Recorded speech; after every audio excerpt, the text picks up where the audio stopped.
Dear students, हम class 10th में Hindi grammar में सेकंड चैप्टर जिसका नाम है वाच्य पढ़ रहे हैं। इस चैप्टर में मैंने आपको पढ़ाया था कि वाच्य किसे कहते हैं तथा वाच्य के कौन कौन से भेद हैं।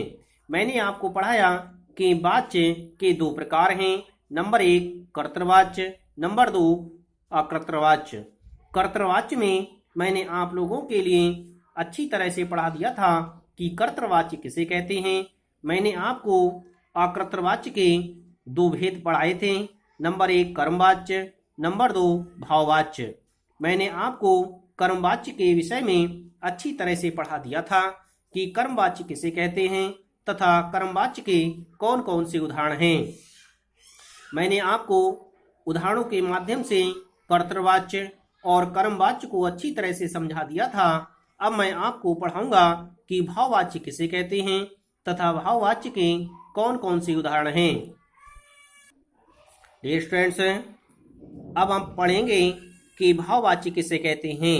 भाववाच्य उन वाक्यों को कहते हैं जिनमें भाव की प्रधानता होती है, कर्ता या कर्म की प्रधानता नहीं।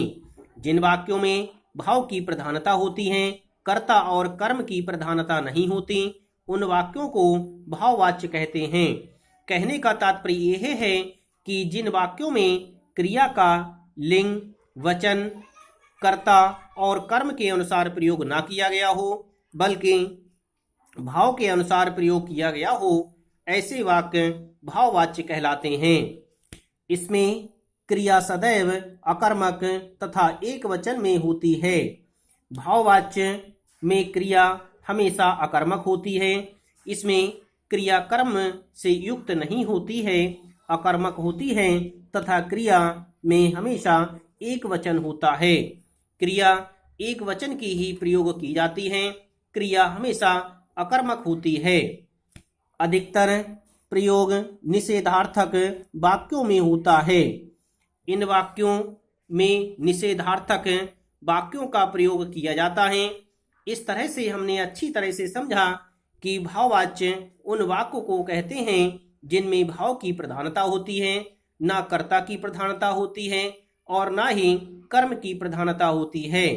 क्रिया हमेशा अकर्मक होती है तथा एक वचन में प्रयोग की जाती है।